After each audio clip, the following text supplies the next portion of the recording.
नमस्कार प्यारे बच्चों, मैं आपकी हिंदी की अध्यापिका ललिता त्यागी। आज हम इस वीडियो में बाल गोविंद भक्त पाठ पढ़ेंगे। ठीक है। बाल गोविंद भक्त ये एक नाम है बेटा।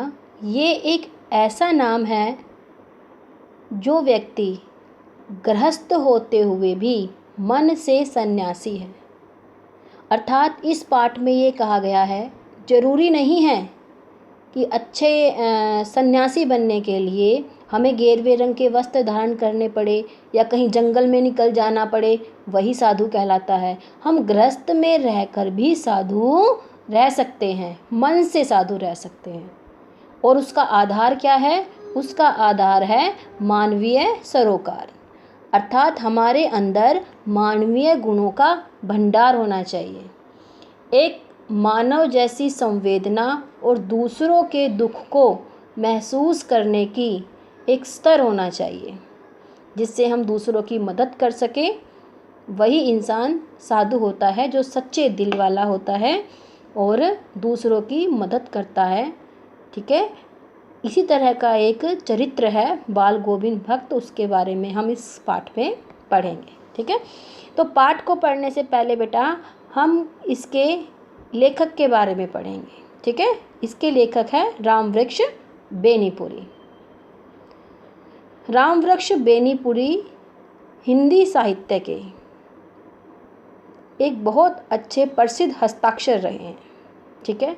1899 ईस्वी में मुजफ्फरनगर ज़िले में बिहार के बेनीपुरी गांव में इनका जन्म हुआ था। इनके माता पिता का देहांत बचपन में ही हो गया था, तो आर्थिक अभावों के कारण, कठिनाइयों के कारण, संघर्षों के कारण इनका बचपन व्यतीत हुआ था और इनकी मौसी ने इनका पालन पोषण किया था। 1920 में राष्ट्रीय स्वाधीनता आंदोलन में सक्रिय रहे। असहयोग आंदोलन में इन्होंने भाग लिया और असहयोग आंदोलन में जब इन्होंने भाग लिया तो उसमें ये कई बार जेल भी गए। अर्थात ये एक स्वतंत्रता सेनानी भी थे और इनका देहांत 1968 ईस्वी में हो गया। ठीक है। अब इनकी रचनाओं को देखते हैं बेटा। 15 वर्ष की आयु में इन्होंने लिखना शुरू कर दिया था और इनके जो लेख थे, इनकी रचनाएं थी, वो पत्र पत्रिकाओं में छपने लगी थी।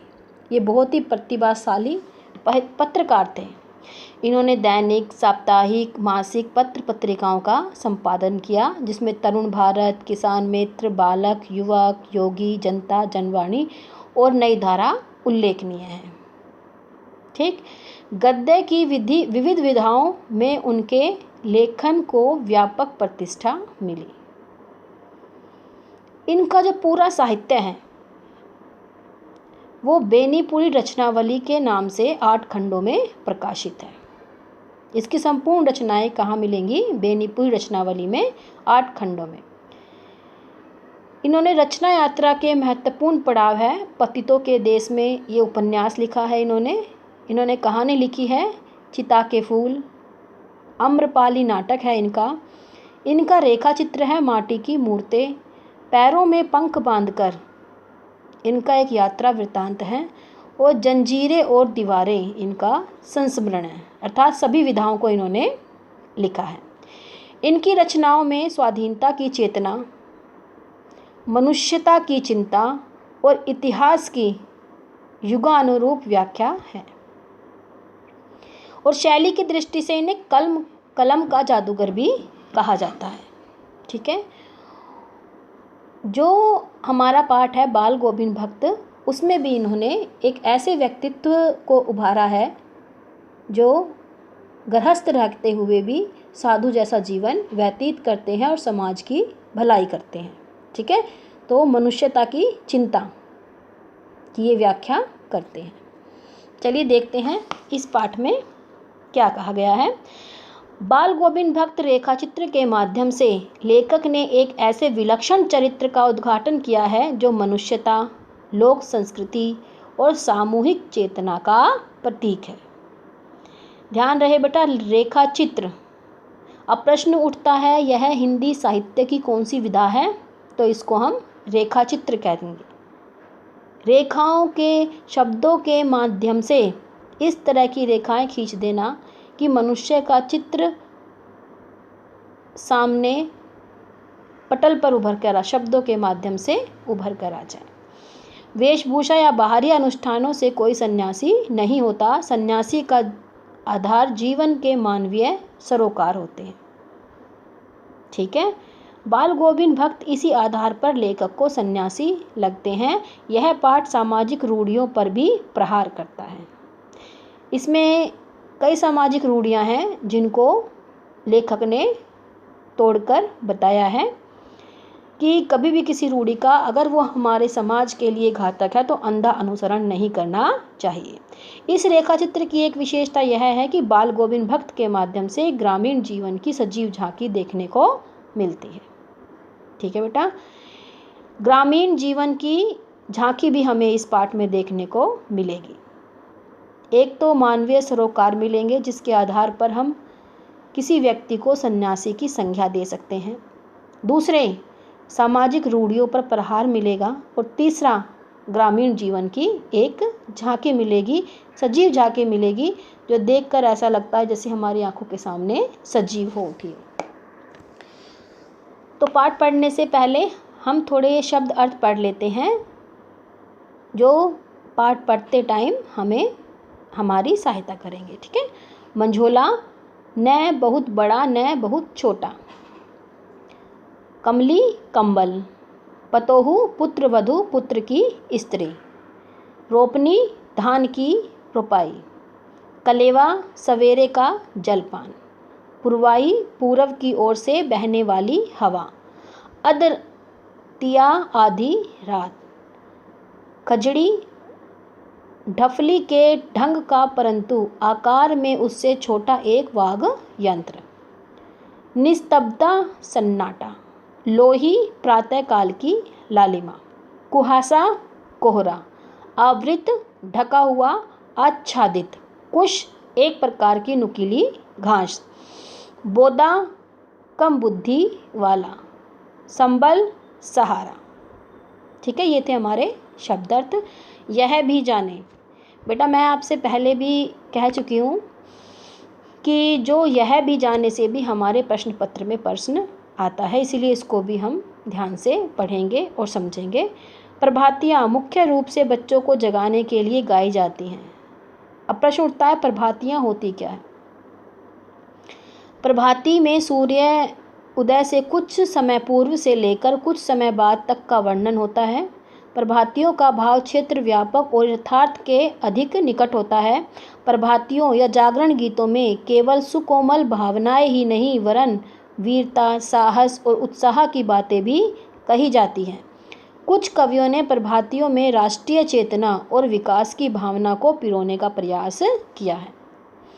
आपने कई बार देखा होगा बेटा, वैसे नहीं देखा होगा तो कई बार आप जब मूवी वगैरह देखते हैं उसमें देखा होगा कि सूर्य उदय से पहले कुछ लोग गाजे बाजे के साथ, अगर मंदिर हैं, गुरुद्वारे हैं या कबीर जी के स्थल हैं, ये लोग एक पूरा फेरा देते हैं गांव के आसपास या अपनी कॉलोनी के आसपास, जहाँ पे भी आप रहते हैं या अपनी सोसाइटी के आसपास, तो ये गीत गाते हुए जाते हैं। ठीक, सुबह सुबह सूर्य उदय से पहले। ठीक है, इसको प्रभातियाँ बोला जाता है। इसमें ये अच्छे गीत, अच्छे संस्कारों वाली बातें, वीरता, साहस की या राष्ट्रीय चेतना या विकास की भावना को भी एक गीत के माध्यम से प्रस्तुत करते हुए एक चक्कर लगाते हैं, उसको प्रभाती बोलते हैं। ठीक है, चलिए पाठ शुरू करते हैं। बाल गोविंद भक्त। बाल गोविंद भक्त मझोले कद के गोरे चिट्टे आदमी थे। 60 से ऊपर के ही होंगे। बाल पक गए थे। लंबी दाढ़ी या जटाजूट तो नहीं रखते थे, किंतु हमेशा उनका चेहरा सफ़ेद बालों से ही जगमग किए रहता था। कपड़े बिल्कुल कम पहनते, कमर में एक लंगोटी मात्र और सिर में कबीरपंथियों की सी कनफटी टोपी। जब जाड़ा जाता एक काली कमली ऊपर से ओढ़े रहते, मस्तक पर हमेशा चमकता हुआ रामानंदी चंदन जो नाक के एक छोर से ही औरतों के टीके की तरह शुरू होता, गले में तुलसी की जड़ों की एक बेडोल माला बांधे रहते। अब पाठ के प्रथम गद्यांश में बाल गोविंद भक्त का एक व्यक्तित्व और शब्द चित्र बताया गया है। ठीक है बेटा, ये हमारे एग्ज़ाम में प्रश्न के रूप में भी आता है कि बाल गोविंद भक्त के व्यक्तित्व और उनके शब्द चित्र को प्रस्तुत कीजिए।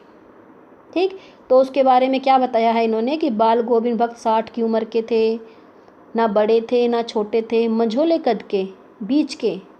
ठीक है, छोटे कद के आदमी थे, गोरे चिट्टे थे, लंबी दाढ़ी थी, जटाजूट तो नहीं रखते थे, सफ़ेद बाल थे उनके चेहरे पर। ठीक है, और कबीर पंथियों की तरह एक लंगोटी बांधते थे, कनफटी टोपी पहनते थे, एक काली कमली ओढ़ते थे, मस्तक पर चंदन लगाते थे, नाक से होता हुआ मस्तक पर, और गले में उनके एक तुलसी के जड़ों की माला होती थी। ठीक है, ये था हमारे बाल गोविंद भक्त का व्यक्तित्व।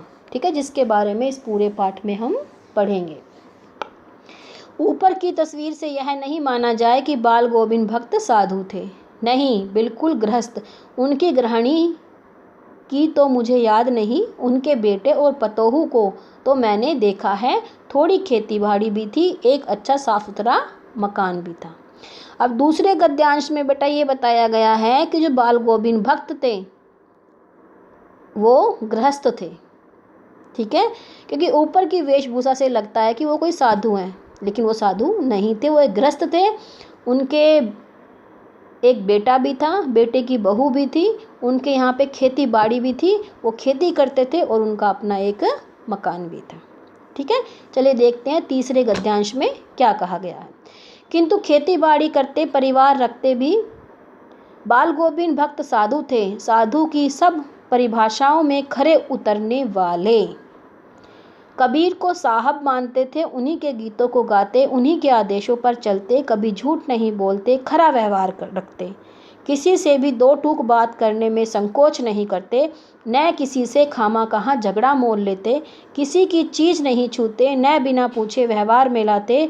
इस नियम को कभी कभी इतनी बारीकी तक ले जाते कि लोगों के कुतूहल होता, कभी वह दूसरे के खेत में सोच के लिए भी नहीं बैठते।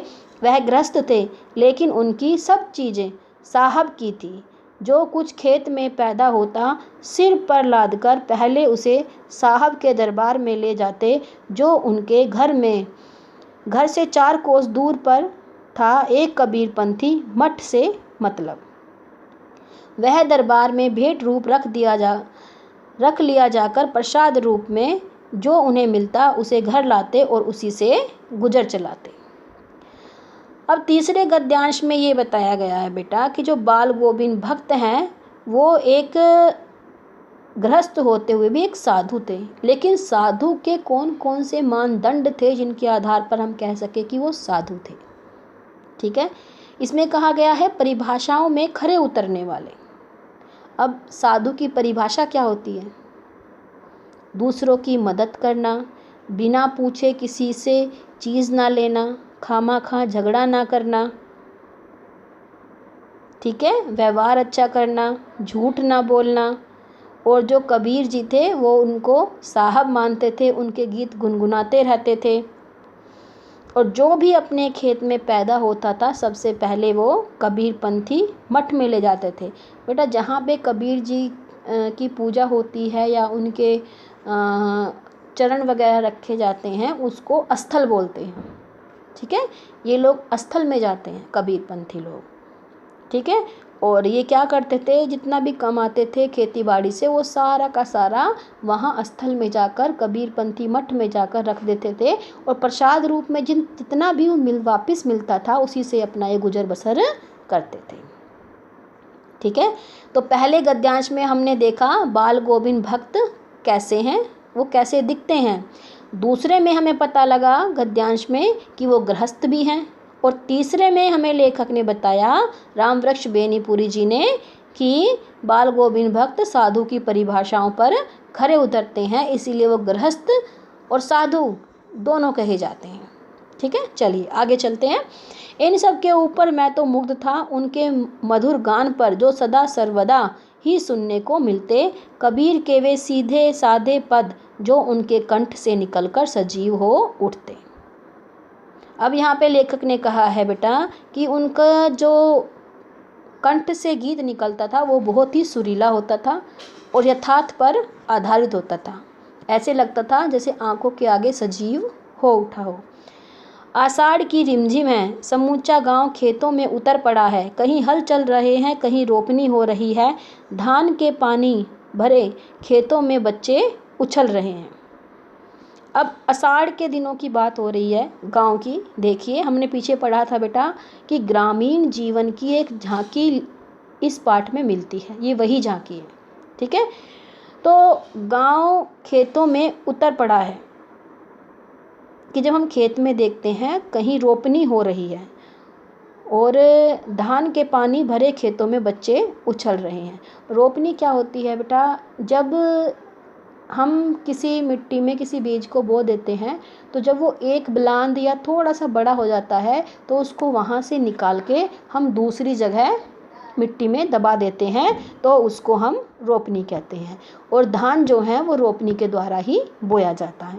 ठीक है, और उसमें जिस टाइम धान को हम बोते हैं उस वक्त मिट्टी में थोड़ा थोड़ा पानी होता है। ठीक है, चलिए, औरतें कलेवा लेकर मेड़ पर बैठी हैं। कलेवा, जैसा कि बताया बेटा हमने अभी आपको, कलेवा होता है सुबह का भोजन। वो अपने अपने जो भी घर के सदस्य थे जो खेतों में काम कर रहे थे उनके लिए वो सुबह का भोजन लेकर आती है। आसमान बादल से घिरा, धूप का नाम नहीं, ठंडी पुरवाई चल रही, ऐसे ही समय आपके कानों में एक स्वर तरंग झनकार सी कर उठी। यह क्या है, यह कौन है, यह पूछना न पड़ेगा। बाल गोविंद भक्त समूचा शरीर कीचड़ में लिथड़े अपने खेत में रोपनी कर रहे हैं। उनकी अंगुली एक एक धान के पौधे को पंक्तिबद्ध खेत में बिठा रही है। उनका कंठ एक एक शब्द को संगीत के जीने पर चढ़ाकर कुछ को ऊपर स्वर्ग की ओर भेज रहा है और कुछ को इस धरती की मिट्टी पर खड़े लोगों के कानों की ओर। बच्चे खेलते हुए झूम उठते हैं, मेड़ पर खड़ी औरतों के होठ कांप उठते हैं, वे गुनगुनाने लगती हैं, हलवाहों के पैर ताल से उठने लगते हैं, रोपनी करने वालों की अंगुलियां एक अजीब कर्म से चलने लगती हैं। बाल गोविंद भक्त का यह संगीत है या जादू। ठीक है बेटा, इसमें बाल गोविंद भक्त के संगीत की विशेषता बताई है और यह बताया है कि वो खेतों में भी काम करते थे। तो आषाढ़ के महीने में जब चारों तरफ बादल थे, धूप नहीं थी, पूरब की तरफ से ठंडी हवा चल रही थी, तो उस वक्त जिस वक्त बाल गोविंद भक्त धान की रोपनी कर रहे थे तो वो अपने मधुर आवाज़ से गीत गाते हैं जो सभी के कानों तक पहुंचता है। वो ऐसे लगता है जैसे एक तरफ स्वर्ग को छू रहा हो और दूसरी तरफ मिट्टी में जो लोग काम कर रहे हैं उनके कानों तक जा रहा हो। अर्थात उनके स्वर की लहरी बहुत ही मीठी और मधुर थी, जिसके कारण जो काम करने वाले लोग होते थे उनका हाथ जो था और तेज़ चलता था और वो अच्छे से अपने काम करते थे। ये उनके संगीत का एक जादू था। ये आपके प्रश्न के रूप में भी पीछे अभ्यास में अभी आएगा। ठीक है, चलिए आगे चलते हैं। ये था आषाढ़ का महीना। अब अगले गद्यांश में है भादों का महीना। भादों की वह अंधेरी अधरतिया, अभी थोड़ी ही देर पहले मूसलधारा वर्षा खत्म हुई है। बादलों की गरज, बिजली की तड़प में आपने कुछ नहीं सुना हो, किंतु अब झिल्ली की झनकार या दादुरों की टर टर बाल गोविंद भक्त के संगीत को अपने कोलाहल में डुबो नहीं सकती। उनकी खजड़ी डिमक डिमक बज रही है। अब ये चीज़ ध्यान रखिए बेटा, जब वो गाते थे तो एक डफली टाइप वाद्य यंत्र होता है, ठीक है, जिसको खजड़ी बोलते हैं, उसको वो बजा बजा कर गीत गाते थे। ना वो सुबह देखते थे, ना वो शाम देखते थे, वो ना वो रात देखते थे। जब उनका मन करता था वो गाना शुरू कर देते थे। संगीत से उनको इतना प्रेम था। गोदी में पियावा चमक उठे सखियाँ, चिहुक उठे ना। हाँ, पिया तो गोद में ही है, किंतु वह समझती है वह अकेली है। चमक उठती है, चिहुक उठती है। उसी भरे बादलों वाले भादों की आधी रात में उनका यह गाना अंधेरे में अकस्मात कौंध उठने वाली बिजली की तरह किसे न चौंका देता। अरे अब सारा संसार निस्तब्धता में सोया है। निस्तब्धता, सन्नाटा, सन्नाटे में सोया हुआ है। बाल गोविंद भक्त का संगीत जाग रहा है, जगा रहा है। तेरी गठड़ी में लागा चोर मुसाफिर जाग जरा। ठीक है, तो आधी रात में भी बाल गोविंद भक्त संगीत में डूब जाते थे और आसपास के लोगों को भी जगा देते थे। कार्तिक आया नहीं कि बाल गोविंद भक्त की प्रभातियाँ शुरू हुई। अब बात करते हैं कार्तिक माह की। ठीक है, पहले आषाढ़ की बात करी हमने, फिर भादों की बात करी और अब कार्तिक मास की बात करते हैं।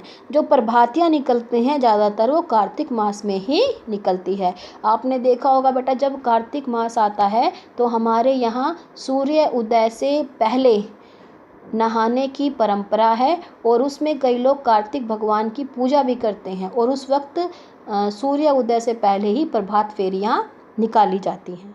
ठीक है, तो जैसा कि हम इस दृश्य में देख रहे हैं, इस तरह से बहुत से लोग इकट्ठे होकर गांव का चक्कर लगाते हैं, गाते हुए, गुनगुनाते हुए, जिसको ये प्रभात फेरी बोलते थे। ठीक है, जो फागुन तक चला करती है। ये कार्तिक मास से लेकर फागुन तक चलती है। ठीक है, आज के लिए इतना ही। इस पाठ का अगला भाग हम अगली वीडियो में करेंगे। ठीक है, तब तक के लिए नमस्कार।